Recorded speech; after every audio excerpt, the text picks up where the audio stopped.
All right, hello everyone, and we are back. This is episode 2 of All Things Real Estate. And like we talked about last week was a introductory show, and I just kind of went through what my plans are for the show going forward. There was a lot of explanation on a transaction and the different players in the transaction and what my goals are for the show as we progress and we do more and more episodes. And without further ado, as I mentioned last time, we were going to have guests on. Today with me, I have a mortgage broker, professional, extraordinary mortgage broker, Michael Nadeau. And Michael, you are with First Home Mortgage. That's correct. And you guys are located in Seekonk, correct? That's right, yep. So just explain kind of where you're at, where you're located, and who's on your team. So what are you guys doing? Okay, cool. First of all, thank you. Michael, I really appreciate it. Absolutely. Thanks for anytime. having me on. Absolutely. We've been friends for a long, long time, and it's truly an honor, so really appreciate it. Thank you. So we're right here in Baker's Corners, so we're in Seekonk. I opened up that office May, June of 2014, so we've been open for about 5 years. Everything is local with us, so we probably meet with close to 80% of our clients. We have underwriting right in my office. We have an underwriter right there, one underwriter. We've got 2 processors right in the office. We've got 4 loan officers, 2 sales assistants. So one of the real nice things about our office is everything is done right there. All the decision making is done right there. Come on into the office, let's get personal. Let's sit down, let's really understand what you're looking to do, and we're gonna help you to get there. So Michael, you mentioned you guys are located on Baker's Corner, right? Yep. So just for the folks listening, if they don't know exactly where that is, so you're on the north end of Seekonk. Yep. He's right where Central Ave and Newman Ave connect. Right Near Pine Street, right in that area. Yep. So it used to be the old Dumont Real Estate across Good from memory. the Webster Bank, Yep. right? So that's the location he's at, and I think. So you and I do a lot together. Correct. You and I know each other personally. You and I know each other professionally. I think the beauty of what you do and why I wanted you to be the first guest is you're a local lender. You're here, you're present, you're in the community, you give back a lot, I give back a lot. Right. You have children that have come up through the school system, not Seekonk, but Rehoboth, right? So you guys are familiar with the area. But I think one point that you hit on that to me is real important is you mentioned that you meet with all your clients, right? So if I'm a buyer and I'm looking to purchase a house and I see Rocket Mortgage, right? Quicken, yeah, we're gonna use Push Quicken. button, get Push mortgage. button, get a mortgage. Yeah. That's so awesome, right? Yeah. But here's the problem. Most buyers don't know anything about the process. So they reach out to a Quicken, not to poo-poo a Quicken, but they reach out to a Quicken, and there's no one to sit down with, right? So the beauty of you being locally, a first-time buyer, someone that's moving out of their first home, someone that's downsizing, these people don't buy houses every day. They need to sit down, talk to someone, touch someone, feel someone, see someone, smell someone, all the senses that come with, because this is a big transaction, Absolutely. right? So do you find that your personal touch and your relationship with the clients helps you kind of build rapport and build a bigger referral network? Is that important to you? It's hugely important to me. So everything starts with a conversation. So that's the first step, is we have a conversation. 5, 10, 15 minutes over the phone. It's almost like a screening process. I want to get to know you. I want to get to know what it is you're trying to accomplish. What are you looking to buy? Where are you looking to buy? Are you purchasing by yourself? Are you purchasing with somebody else? Are you a first-time home buyer, a second-time home buyer? So the first contact with me is always a 5 to 15-minute call, really personal. Let me get to know you. Let me try to understand what it is that you're looking to do. Then I'm going to give a person a list of items that they need to gather up. So we don't want to just shoot from the hip. You know, you're about to go buy a $200,000, $300,000, $400,000 property, whatever it might be. You've got to do it, and you got to do it correctly. So I'm going to ask for tax returns. I'm going to ask for W-2s. I'm going to ask for pay stubs. I'm going to ask for bank statements. And then next, I want that person to come in, and I want them to come into the office, and I want them to be able to actually meet the underwriter. They can meet the underwriter that's going to be underwriting their file. They can meet the processors that's going to be helping to process the loan. We get to meet face to face. We get to look each other in the eye. We get to build trust. We get to build rapport. They get to know me a little bit better, understand me a little bit better. I get to know them and understand them a little bit better. And then it really becomes a relationship. So you break out of that commodity zone. And it's so important to break out of that commodity zone, because you can just get lost online searching for hours and hours and hours. Who's the best lender? Who's got the best rates? Who's got the best costs? And really it's about trust, and it's about building that trust, building that rapport, breaking down the barriers, and letting that person know on the other side of the table, I'm here to serve you. I'm here to help you. I'm here to hold your hand and kind of walk you through the process. Trust me, you can trust my team. We're going to get you from A to B. That's how I do business. That's how I've been doing business for 21 years now. So that's a good segue into kind of my next question. So you've been in the business for how long? 21 years. 21 Over 21 years. Yeah. So this will be 21 May 1st. May 1st, 1998 I started. Wow, he's been in the business for 21 years. So that means he's old. That means I'm getting old, man. man. So that means he's old. So what with 21 years, right? So the important thing for people to understand comes experience. Yep. And one thing that I tell people when they're buying or selling, right? I do a lot of volume, okay? Why do I tell you that? With volume comes problems. With problems comes solutions. That's correct. Right? With experience comes solutions. So I think the beauty of your 21 years and the amount of volume you've done may be equivalent to someone who's been doing it for 50 years and done the same amount of volume. Correct. Right? So that's important for people to understand. You want to work with a mortgage professional, an attorney, a realtor that has experience. You can attest to this, I can attest to this. No transaction is the same as the next transaction. Right? There's always going to be a complication. There's always going to be a hurdle. There's always going to be something that needs to be figured out on the lender's end, on the realtor's end, or on the attorney's end. That's where we differentiate ourselves. Absolutely, right? Kyle. So I would say your competitive advantage from working with you is your ability to problem solve. And I tell people this all the time. There's two types of people in this world. There's complicators and there's problem solvers. Yep. And that's my personal opinion. Obviously, that is not shared by studio, the company, the programming, or whatever. But I really believe that. And I think that's why we do so well together, is because when there's a problem, you step in and you say, okay, let's talk about the solution, not the problem. Absolutely. Right? So where do you see the most problem loans or the most difficult loans? Like, what does that demographic look like, and how do you translate or work with that certain person? Right. Well, first of all, I just want to emphasize, I do come from that same spirit that you do, is let's solve problems. And I share this a lot. There's people that want to find problems, and they want to look at everything and find the negative and find the difficulty and find the pessimism within a situation. And then there's people that look at that and they say, okay, this is great opportunity. It's opportunity for growth. It's opportunity for learning. It's opportunity to overcome, and it's opportunity to make something happen. So, what I would say is, where do I see the most difficulty within a file is actually with my first-time home buyers. That's what I thought you were going to say. And the reason being is not because they're bad people or not because they're difficult people, but it's because of the unknown, right? Right. So that's where the most difficulty sits within my pipeline as first-time home buyers. So for me, that is not a negative. It is the complete opposite of a negative. Probably 50 to 60% of our business is with first-time home buyers, because it's a place where I could take my 21 years of experience and I get incredible joy out of helping them, right? So thousands and thousands of transactions that I've done over the years, 21 years of experience, and I can take those inevitable difficulties that a first-time home buyer is going to have just because they don't know, and I can educate them, and I can motivate them, and I can show them this is where the speed bumps are going to be. I can help them to navigate. We're going to go around the speed bumps, and you know what? If you go over a speed bump, that's okay. You get your seatbelt on. That seatbelt is me. And so I take just incredible joy and incredible happiness out of being able to help a first-time home buyer get from A to Z successfully.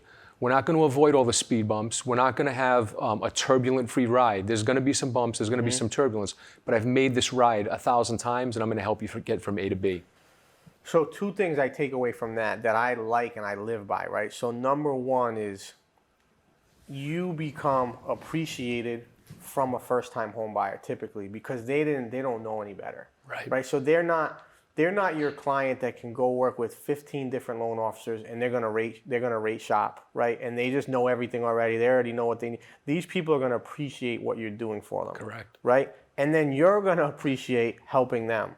So it's like the best of both Everybody worlds. wins. Like when you can, my best transactions are the people that say to me at the end, I thought I could never buy a house. Thank you. Like that is just awesome, right? So this person comes in and thinks they have no chance to buy a house. Yep. You take them from that to getting the keys, find a better solution than Everybody's thrilled. Everybody wins. Everybody's right? thrilled. So those are the absolute best transactions, in my opinion. And I would agree they were like 50% of my book of business on the buy side are those first-time buyers. Matter of fact, just yesterday, today, what are we in October? No, we're in September, sorry. Just yesterday, I had a buyer, and this buyer, 2 months ago, we started looking at mobile homes. They just got an offer accepted on a $200,000 property in Pawtucket. Absolutely ecstatic. No one gave them the time of day. Right. I took them to the first mobile home at $15,000, and we ended at a $200,000 single-family property, and they are ecstatic. Sure. They're so excited. They can't wait to get it going. They already set up inspections. That's what it's all about. Yeah. Like for me, that's just what it's about. That's what we do this for, right? Yeah. It brings the happiness. It brings the joy It into the takes business, all into the those industry. negatives, because there are negatives, right? Yeah. So there's negativity. There's going to be negatives. There's going to be hurdles. There's going to be problems. It takes all that and it washes it to the side. Yeah. Right? So to get to that point, that's the first takeaway from there. And the second takeaway, like we talked about, is helping people and be able to navigate the waters of first-time home buyers and really figure out what they're looking for and how we can help them. One thing I would say, and this is one of the big things I hear from buyers, that when they talk about their mortgage lender, they complain all the time, I can't believe the lender needs this much stuff. Right. So I stop them and I say, okay, let's slow down. Let's pump the brakes, right? Without them, Thanks for doing that. Without them, do you have any chance at buying this house? Just answer the question. What is the answer usually? Right. No. You have no chance. I need that 200,000. Right. I need that 250,000. So you might want to give them what they need, and people don't understand that. They're like, oh, this bank is killing me, or this bank is, I can't believe this, or whatever. It's like, guys, look it. We need them. Without them, there is no house. Without them, there is no closing. So buyers, right, need to understand that when the mortgage person, the lender, the underwriter, the processor requires something, just get it to them. Yeah. You don't have to fight it. It's okay. Yeah. You don't have to fight. You don't have to fight every single piece of paper. Let's put it this way, Kyle. It does not create immense joy when I have to go through 30 pages of tax returns. Correct. You don't want to do it. I am not jumping out of my seat when I get 4 W-2s, 16 pay stubs, and 29 pages worth of bank statements. That is not making my day. No. But we need to do it, and we need to go through that. And one of the big reasons for it is things in the mortgage industry got really, really loose for a lot of years. You go back into the 90s and the early 2000s, things got really, really loose. And as a byproduct of that, we ended up with a really deep recession. We had a really major housing crash. And when that happened, the guidelines tightened up immensely. And they tightened up for good reason. It was to help people get into mortgages and to get into homes that they can afford. So ultimately, that's what all that paperwork is about nowadays. It's about helping people to get into homes and to get into mortgages that they can afford. Going through the income, going through the assets, going through the credit, and just really making sure that we're putting that person on good, solid footing. It's not to put them through the through the ringer. It's not to belittle or to question or to second guess them and their character and who they are as a person. It's to put them in good footing and to keep them safe. It's help me help you. Yeah. Right? Help me help you get in. First of all, can you qualify? Maybe, right? Maybe on paper. But sometimes I think we have to, as a professional, say to the buyer, hey, look, this is too tight. Right. Like you qualify, but let's pull that like back let's a little pull let's pull this number back. Yeah, like, or let's hold off. Let's wait. And I think that's something that a lot of lenders won't do, but I've seen you do it. Yep. And it's nice to see. And it hurts. It hurts because it's a piece of business that goes away. Yep. And the buyer is disappointed. For now. And the buyer is also disappointed. But why would we put you in a position to fail? Right. That's you setting someone up to fail. Right? And I don't think that's a good move. Right? That's not what we do this for. We don't do this to set people up to fail. We do this to set people up to succeed. Yep. And back in 05, 6, 7, we were setting people up to, not you and I, but the industry it was happening. Was setting people up to fail. Yep. And the other part of that is You don't have to get the victory today. The victory might just be a small win, right? So that small win might be, we analyze the credit, your credit scores are at a 590, and we need to get that credit a little bit higher. We need to get you to a 620 so we can put you into that first-time homebuyer program. Right. So the win might just be that we sit down and we go through the credit. You have a better understanding of your credit. You have a better understanding of what goes into a credit score. You become a little bit more responsible with your finances, and then we help you now to be ready to buy 3 months, 6 months, 9 months down the road. So that happens all the time, where you might just get a small win today, and the victory of buying the home is a little bit further down the road. But let's get you that small win today, and that's getting you on the right path. And it's a win for everyone. Yeah. Right? It's a win for the buyer. It's a win for you. It's a win for me. It's a win for the new seller, their parent. It's everyone involved in that circle wins. So kind of segueing and transitioning into a whole different avenue.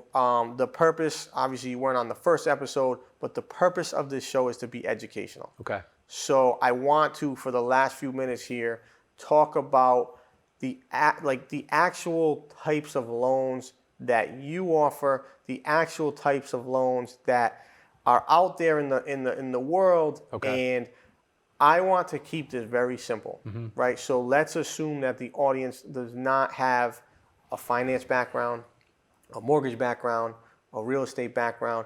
So I'm going to just keep it really simple and ask you very basic questions and really talk to me like I'm a 5-year-old. Yeah. Right? So break it down to me very, very, maybe I am. Maybe that's I'm easy. smiling. Maybe that's easy to do. We all have our 5-year-old moments. We do, but that's a different story. So, what can you just go through maybe your top 3 or 4 most prominent loans that you do? Yeah. What I would say is there's a whole bunch of stuff out there, right? So you got Rhode Island Housing, Mass Housing, FHA, Fannie Mae, Freddie Mac, VA, USDA, jumbo loans. We could go on and on and on. So the loans that we do a lot of are Rhode Island housing loans, first-time home buyer loans. And as we talked about a little bit earlier, it's really one of the most gratifying loans because you're taking this person who's never gone through this process before, and you're overlaying 21 years worth of experience to help this person go buy their first home, which is part of the American dream. So with that, real simple, you need a 620 score to get into the program. And there's a couple of different programs within Rhode Island Housing, but you need a 620 score. You've got to have sufficient income in order to be able to pay the mortgage along with all the rest of your bills. They will offer you 100% financing. And they have one program where a certain portion of the down payment has to be repaid. And then they have another program where a certain portion of the down payment does not need to be repaid. So just keeping it as simple could be. Rhode Island Housing is a program that we do. We do a ton of it. It's 100% financing for first-time home buyers. And first-time home buyers means you haven't owned a piece of real estate in the last 3 years. So if you owned a piece of real estate and you sold it 4 years ago, if you have not owned anything in the last 3 years, you're a first-time home buyer. You want to see a 620 score, you want to have a decent job, you want to have decent income, and you want to have a little bit of assets. You may not need a ton of assets to get the transaction done, but you do want to have some reserves. You want to have a little bit of money to fall back on. New home, new mortgage payment, new bills, new expenses, new utility bills that you have to take on. You want to have a little bit of money put aside. Wow. All right, so to get this, to break this down, Rhode Island Housing, 100% financing. Yes, sir. Haven't owned a home in 3 years. Correct. I can buy a house and put nothing down. Yep. Wow. 620 scores. 620 scores. Let's make sure you can afford it.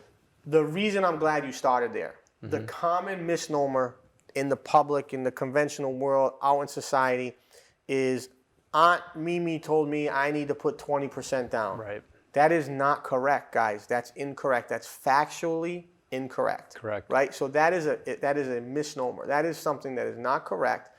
A person can buy. Now let me ask you a question. If I bought a property in Mass 2 years ago, am I a first-time buyer in Rhode Island? You are not a first-time home buyer. Okay, so it's any piece of real estate anywhere in the country. Yeah, if you've owned a piece of real estate inside the last 3 years, you're no longer a first-time home buyer. Okay. And it doesn't it doesn't matter by state. Okay, so And I've had that question, so that's good. So that checks one box. So we have box number one, which is the most common on first-time buyers and younger millennials, is the first-time buyer program with Rhode Island Housing. We won't get into mass housing; it would take too long. Right. But we do offer it, just so you know. These guys offer that first home. It's a similar program. It's 100% financing, a little more criteria that you have to meet, but at the end of the day, it's very, very similar. Yeah, very similar. A little tighter, a little bit more strict, but a little great harder program. to get. Correct. But what I wanted to kind of key on was that program, then your FHA program, right, and then your conventional. Sounds good. Those three, I think, round up everything. Yeah, I would say between those three, between Rhode Island Housing, FHA, and then Fannie Freddie, which is known as conventional, right, that's going to encompass 90 to 95% of the transactions that we're going to do.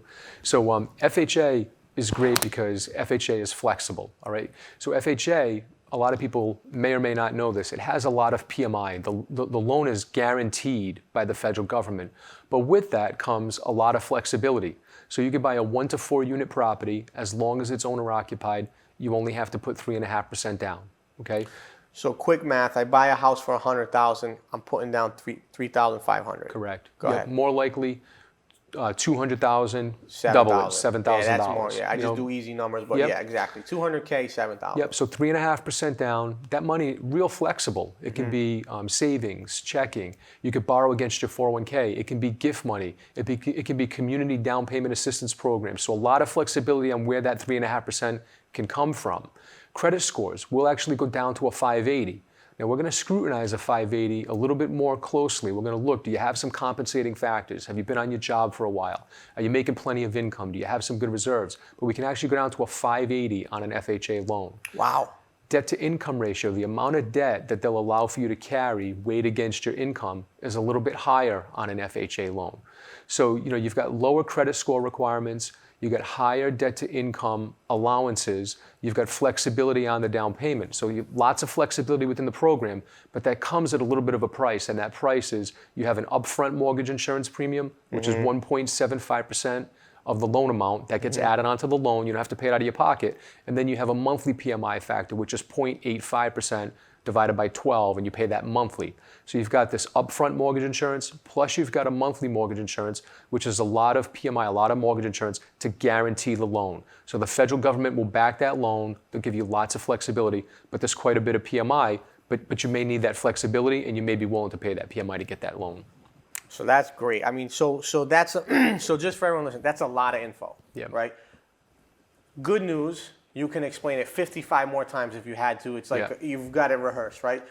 So if people are confused or whatever, they can easily reach out to you and they can get all that information. Absolutely. But at the end of the day, it's a very simple, I'll break it down like a 5-year-old, right?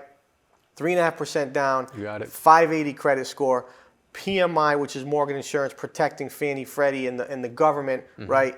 And at the end of the day, it's good for starter homes, first-time buyers, people that have a little money to put down but have lesser credit. Yeah, and one higher of debt to the income. great things about that program, Kyle, is for a first-time buyer, to be able to buy a 3-family or a 4-family property and put just 3.5% down, slam dunk. You only get one crack at that. Right. And it's when you're a first-time home buyer and when you're using FHA. So I will tell a lot of my first-time home buyers, if you have a desire to be a landlord in the future, if you have a desire to own an investment property, if you feel confident that you can manage tenants, if you feel confident that you can manage a little bit of property maintenance, buy that 3 or 4 unit first. Do it now. When you can do FHA and you can do just 3.5% down. Because if you go buy a single family and then you want to go buy a multifamily afterwards, it's now going to be considered an investment property, not an owner occupied, and you're going to have to put 25% down.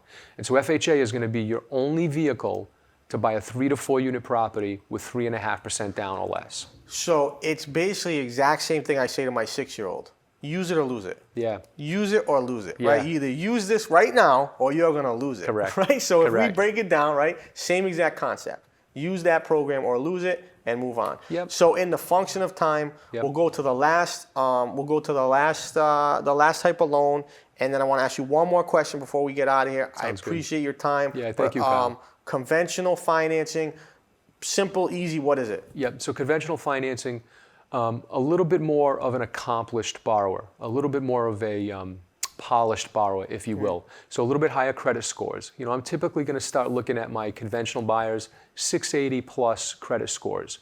Typically, a little bit more money down. So 5% down on a single family, 20% down on a multifamily. Debt to income ratio is a little bit tighter. That conventional loan is going to tighten up a debt to income ratio at around 45%. So you can use conventional financing for a 1 to 4 unit. You can use conventional financing whether it's going to be a second home or an owner occupied. You can use conventional financing if it's going to be an investment property or an owner occupied. So this one it's a real broad product. It covers 1 to 4 units. It covers condos, it covers owner-occupied, it covers second homes, and it covers investment properties. It covers everything. Typically a little bit better credit score, like I said, you want to be around 680 plus. Typically you want to have a little bit more money, a little bit more cash. You want to be able to put down at least 5% on a single family, at least 20% down on a multi, and you want some reserves. So a lot of times on a conventional loan, they want to see that you have a little bit of money put aside. Not always, but a lot of times they want to see you have a little bit more money put aside. That's it in a nutshell. So yeah, I mean, I think we hit the full gamut, right? So we hit that starter, first-time buyer. We hit that somewhat of a troubled buyer or in danger zone on the credit side, but higher debt to income, but we want to help you buyer. Need some flexibility, but a little more PMI. And then we hit, I like the word you use because I like to think of myself as polished. We hit that polished buyer, right? Polished buyer who's a little, I'm saying polished on my end in a different way, but polished buyer on a little bit better score. Solid score. A little bit better income, a little bit more money in the bank. So my last question, and every guest that we have on here will be asked the same question.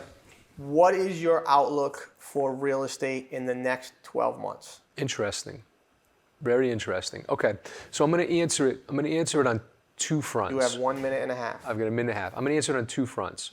I do see a little bit of a headwind coming, okay? And people may not want to hear this, and I could be completely wrong, but I do think that we've run a cycle here where market values have gone up for over 10 years now.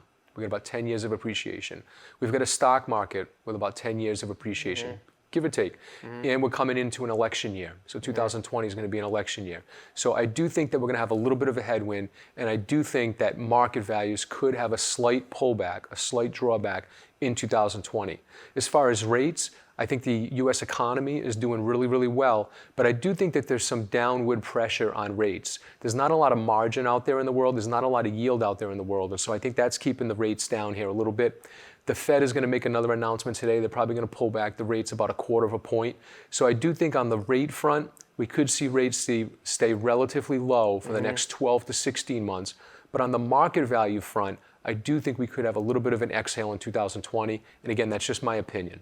You know what, though? That's why I asked. I love someone that can give their opinion and stand by it and believe in it and not say a million times, I'm not sure, I don't know. That's what you think and that's what you believe. And whether I believe it or not, that's why I asked you first. So you can give me your opinion. My opinion will come on later shows. I thought this was great. And I am so glad you came on. I'm glad you've been the first guest. This will be all over TV, shared everywhere on every social media. We appreciate it, and I look forward to having you back. Thank you, brother. Thank you, my friend. Appreciate it.